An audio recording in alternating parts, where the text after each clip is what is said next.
Guys, something really interesting just happened with Opendoor, and trust me, you'll want to pay attention to this one.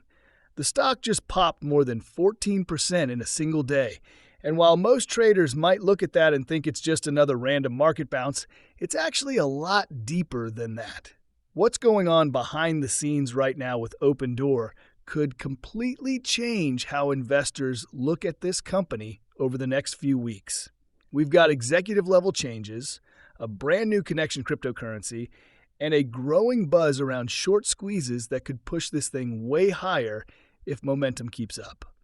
So before we get into all the details, just hit that thumbs up. It helps a ton with the algorithm. And let's break this down. So Opendoor had an absolutely wild trading day. It jumped 14.43%, hitting a high of 9.69 and a low of 8.5. That's a huge swing. The crazy part is there was no official news release or SEC filing before that move even happened. The day started off with the broader market rallying, and Opendoor basically rode that wave. But as the day went on, a couple of small but powerful updates started hitting social media, and that's when volume picked up and buyers started stepping in hard. Over 285 million shares traded. That's massive for a stock like this. Now, one of the key reasons behind that momentum came from inside the company itself. Kaz, the CEO, announced that Morgan Brown is joining as the new Chief Growth Officer. That might not sound flashy at first, but it's a big deal. Over the past few months, Opendoor's had a lot of open executive positions, and that's been holding them back. You can't scale a company when major leadership seats are empty. So seeing Kaz move quickly to fill that role shows they're locking in the foundation again. It tells investors that Opendoor is not standing still anymore. They're reorganizing, rebuilding, and refocusing on growth. Morgan's role as CGO is especially interesting because it's about long-term expansion, new partnerships, new marketing directions, maybe even new product strategies. Once she's fully integrated over the next few weeks, we should start seeing some new updates rolling out, and that's usually when institutions start paying attention again. But that wasn't the only thing stirring the pot. The second piece of news that broke midday sent retail traders absolutely wild. Opendoor is now planning to accept Bitcoin as payment for home purchases. That's right, Bitcoin. And not just Bitcoin, other cryptocurrencies too. Now think about the timing of this. Bitcoin just hit a new all-time high literally the same day this announcement started trending. So anything remotely connected to crypto was already getting extra volume and hype, and Opendoor suddenly became part of that wave. When mainstream media picked up the story, it fueled an even bigger rally. And if Opendoor really follows through, maybe even holding Bitcoin as part of their corporate treasury, it could be a major long-term catalyst. Remember how Tesla and MicroStrategy ran hundreds of % after they made similar announcements? That same energy could flow into Opendoor if they position this correctly. The timing couldn't have been better. Now, of course, where there's momentum, there are shorts, and they were busy today.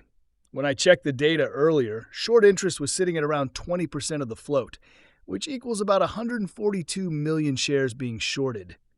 Earlier in the day, we saw roughly 4.5 million new short positions added, and that kind of pressure usually pushes the stock lower. But as soon as those bullish headlines hit, things flipped fast. Shorts began covering, returning over 500,000 shares by the end of the session, and that covering helped drive the stock up from the 8.05 range all the way back into the 9s. That's what a short squeeze looks like in real time. Shorts start panicking, buying back shares to close positions, and the price just rips higher. And if that momentum carries into tomorrow or later this week, we could easily see another leg up. Remember, when the float is heavily shorted and retail volume spikes like this, it doesn't take much to light the fuse. Options data told the same story. There were about $76 million in call volume and only $14 million in puts. That's a clear bullish imbalance. Roughly 51% of total options flow leaned positive. Earlier in the day, most of the sentiment was bearish, but by the end of trading, it completely flipped. That's exactly the kind of shift that signals institutions and big traders jumping on the momentum rather than fighting it. Speaking of big money, there were some huge secondary market and dark pool transactions that confirmed it. We're talking multiple multi-million share trades, including one close to 2.9 million shares, all happening as the stock was climbing. When you see that kind of flow, it's a sign that hedge funds and algorithms are taking notice. Big money doesn't chase hype unless they see potential upside, and this time, they were buyers. Technically, the setup looks strong too. Opendoor just closed above its 10-day moving average for the first time since mid-September, which is a key signal for momentum traders. 7.65 cents is sitting as strong support, while $10.23 looks like the next major resistance target. If volume holds and sentiment stays positive, that $10 breakout could happen sooner than most expect. Compared to last Friday, buyer strength is clearly higher, and this time, the move isn't being sold off instantly, which shows real conviction behind the buying pressure.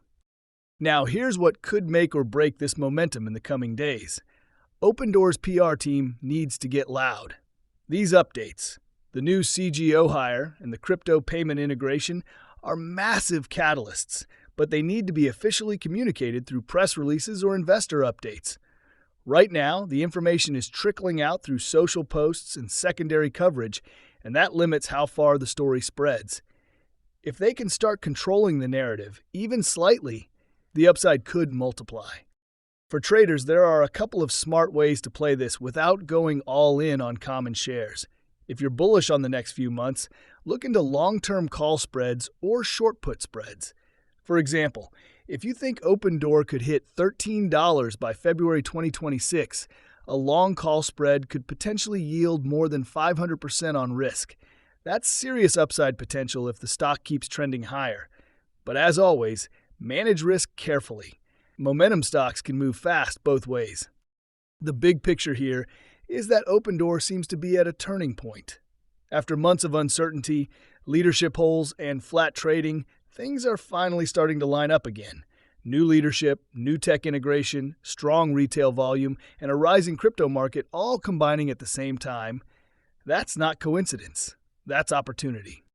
So the question now is, does this spark a bigger move, or will shorts step back in to crush the rally? Honestly, the answer depends on what happens next week.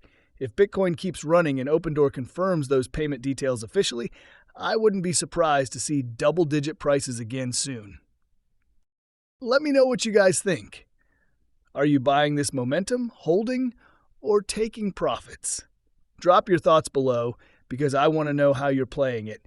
And if you traded today, whether you locked in gains with options or grabbed some long shares, shout yourself out in the comments. Make sure you hit that like button if you enjoyed the breakdown, and don't forget to subscribe for more deep dives into stocks that are actually moving. We've got plenty more coming, and Opendoor's story is far from over. This video, of course, is for educational and entertainment purposes only. Nothing here is financial advice. Always do your own research before making any investing decisions. But if Opendoor keeps this pace, it's definitely one to watch.